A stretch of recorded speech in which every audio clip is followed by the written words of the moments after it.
欢迎回来。今天我们要来深入聊聊你提供的这几份资料，主题是台湾汽车产业的最新动态。时间点真的很有趣，就在2025年圣诞节刚过完呢，隔天而已，市场上就投下了一颗震撼弹。对，一款全新的台湾国产电动车叫 Foxtron Bria 正式发表了。大家可能圣诞大餐都还没消化完，车市就端出了这么一道硬菜。没错。但这不只是一台新车发表这么简单，我们会从这台 Bria 本身的规格设计开始，然后深入聊聊它背后一场很关键的企业并购，最后再把镜头拉远，看看在整个车市有点降温的大环境下，这一肚棋对台湾汽车产业的未来到底意味着什么。我们的任务就是让你快速搞懂这台车的出现为何可能不只是多一个购车选项，而是裕隆集团甚至是整个台湾汽车工业的一场关键赌注。对，没错。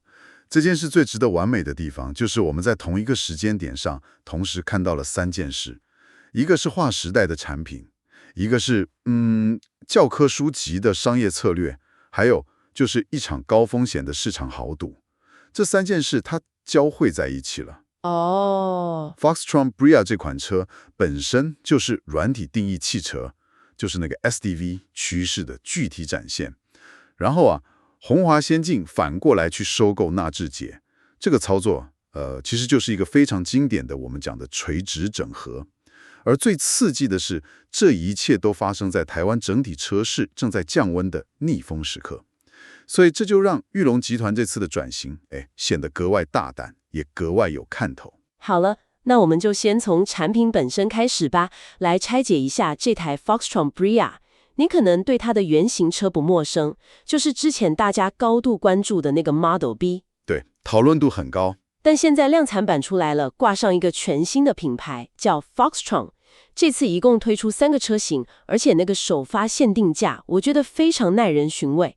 入门的 Elegant 版开价89.9万元，哇，直接杀到90万内了。对，然后中阶的 Emerge 版是104.9万，最高阶的 Pioneer 性能版是114.9万。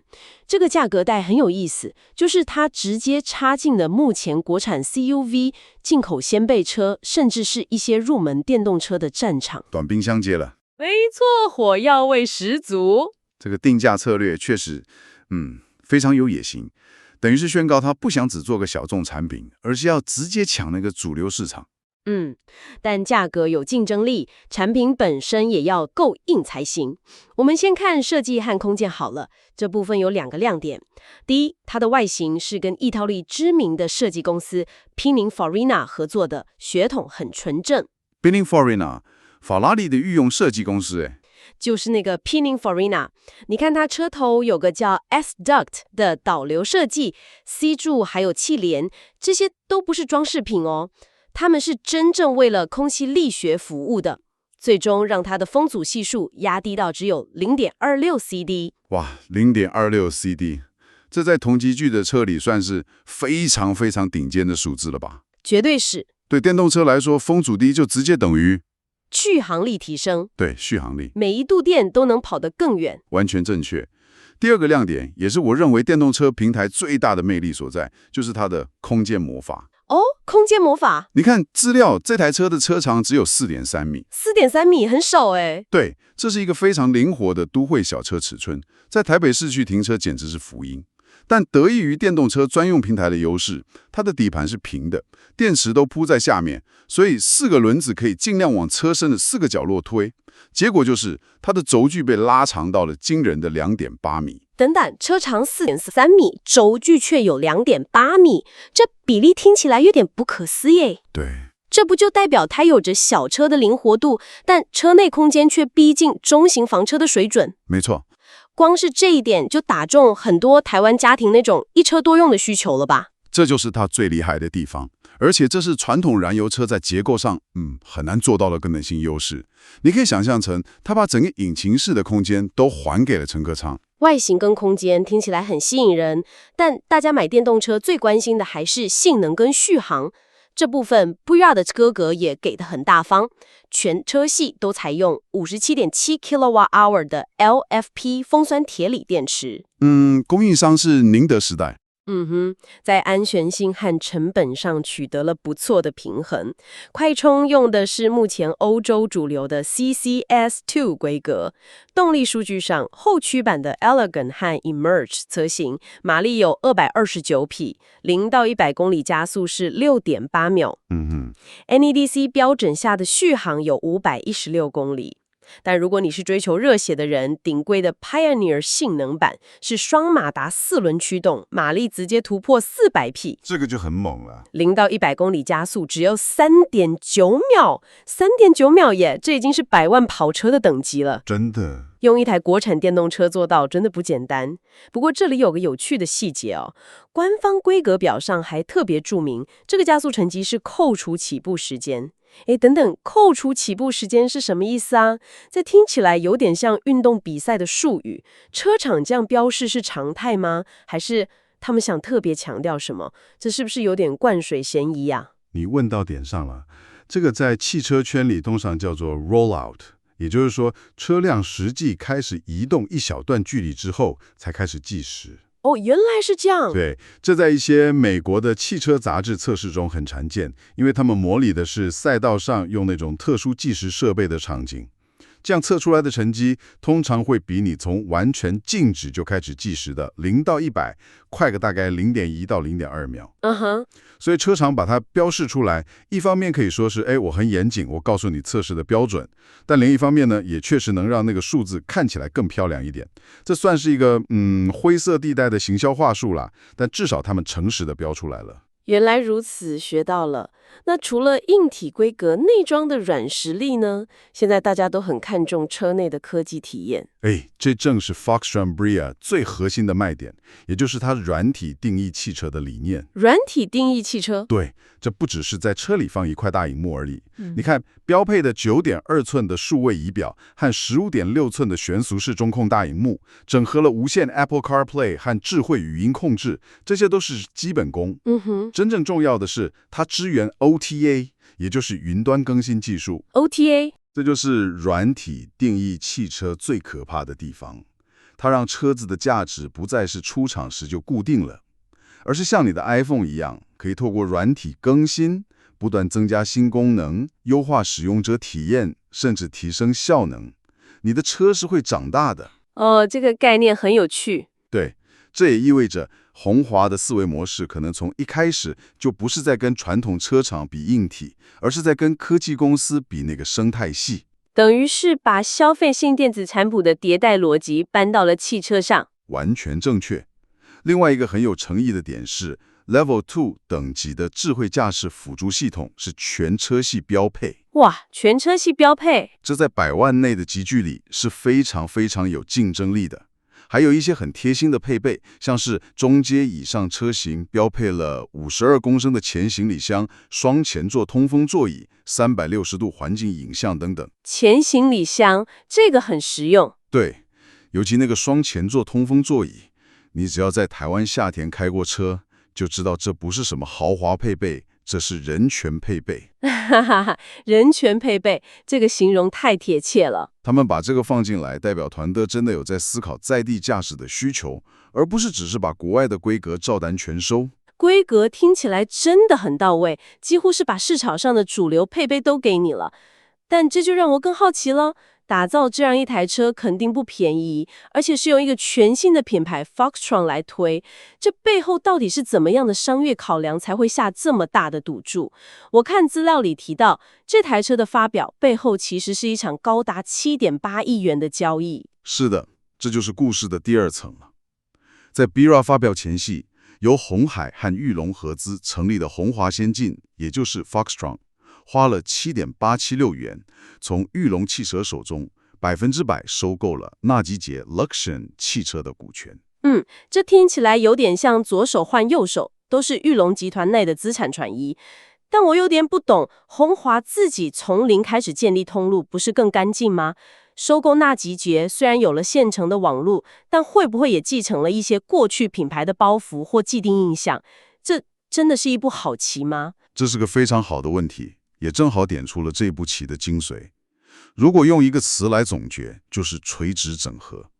但更白话一点讲，是用金钱换取时间。用金钱换取时间。你可以这样想，鸿华先进原本的角色比较像是一个专注于电动车设计、研发和平台整合的大鸟或军火库。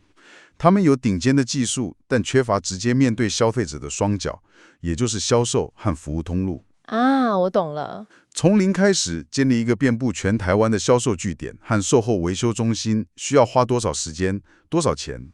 可能是数十亿甚至上百亿，而且还要花好几年。现在他们用不到8亿元，瞬间就拥有了纳智捷经营10几年下来的全台销售通路和售后服务网络。这直接解决了所有新创汽车品牌最头痛、最烧钱的问题：车子要怎么卖？卖出去之后的保固维修怎么办？我明白了，所以这一步等于是让鸿华先进这个拥有鸿海科技 DNA 的空军，瞬间获得了玉龙耕耘多年的陆军支援，可以直接落地开战。形容得非常好。至于你提到的品牌包袱问题，他们也想到了。这就是为什么新车不挂 Luxgen，而是挂上 Foxtron 这个新品牌，做一个切割。对，资料中也明确提到 Luxgen NC1将是最后一款挂 Luxgen 品牌的车。这等于是说，通路和服务体系我留着用，但品牌形象我要重新打造。同时，他们也特别向市场沟通，现有 Luxgen 车主的售后服务、保固权益完全不受影响，由原有通路体系继续提供。这一步是为了稳定军心，避免引起老客户的反弹。所以这等于是把研发、制造、销售全部绑在一起，背水一战了。但他们选的时间点好像有点冒险耶。你提供的资料显示，2025年的前11个月，台湾新车的挂牌数跟前一年相比是下降了11.9%。对，整个市场其实是在降温的。没错，这就带我们来到故事的第3层，也是最惊心动魄的一层——市场卷局。在一个正在萎缩的市场里，发动一场如此激进的转型，这无疑是一场豪赌。如果我们把这件事放到更大的格局来看，就会发现，台湾2大汽车龙头裕隆集团跟和泰汽车面对市场逆风时，采取了截然不同的应对策略。一个踩油门，一个踩刹车。可以这么说，但更精确的讲，是一个选择质变，一个选择量增。质变跟量增。我们先看英联荣集团，他们的策略就是加速转型，重压电动车，将纳智捷的品牌与通路整合进由鸿海主导的鸿华先进，目的就是为了集中所有资源，让鸿华可以更专注、更快速的在电动车的设计、研发、销售上全力冲刺。这是一个高资本投入的策略，短期内营运的波动风险也比较高。裕隆是把未来几十年的命运都赌在了电动车这条赛道上。那另一边的市场龙头和泰汽车呢？他们是怎么应对的？和泰的策略就完全不同，他们选择的是稳健扩张，巩固优势。稳健扩张？对，举例来说，资料中提到他们近期斥资超过100亿元去收购日本日野汽车 Hino， 在日本的经销体系，正式进军日本的商用车市场。你看，他们不是在自己内部进行那种颠覆性的革命，而是在自己已经领先的基础上，向海外寻求稳定的成长，却分散单一市场的风险。相较之下，这个策略的风险是比较可控的，是典型的王者打法。这就很清楚了，一个是革命家，试图弯道超车，赌一个全新的未来；对，另一个是守成者，巩固既有领土，同时开疆辟土。2种策略没有绝对的对错，但风险程度截然不同。完全正确。所以 Foxtron Bria 的上市，它的意义远远超过一台新车。它不仅是鸿华先进这个新品牌的出道代表作，更是整个裕隆集团转型策略成败的关键试金石。它接下来在市场上的销售表现，将会直接验证这场高风险的赌注到底下得对不对。如果成功，它可能会改写台湾汽车产业的版图；如果失败，那对集团的冲击也将会非常巨大。好的，我们来总结一下。今天我们从一台新车 Foxtron Bria 看到了3个不同但环环相扣的层次。首先，在产品面，我们看到了一台格格强劲、设计出色，并且是以软体为核心思维打造出来的台湾国产电动车。它瞄准的是最主流的消费市场。其次，在策略面，我们看到了一场关键的企业整合。它让鸿海的科技 DNA 与裕隆数十年的汽车销售经验正式结合，用垂直整合的方式解决了新品牌最困难的通路问题，直接走向市场第一线。没错。最后在市场面，这一切都发生在车市的逆风期，代表了裕隆集团一次非常勇敢、风险也很高的转型豪赌，与市场龙头和泰汽车的稳健策略形成了强烈的对比。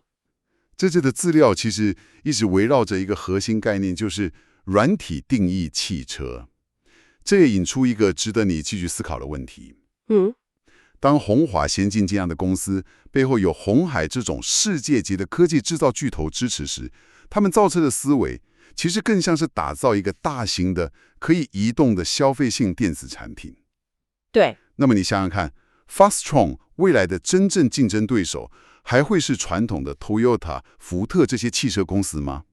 或者他们的目标其实是像 Apple、Google 这些想要定义下一个世代人机互动体验的科技公司？这台 Bria 或许真的不只是一台车啊，而是这场更宏大变革的序幕。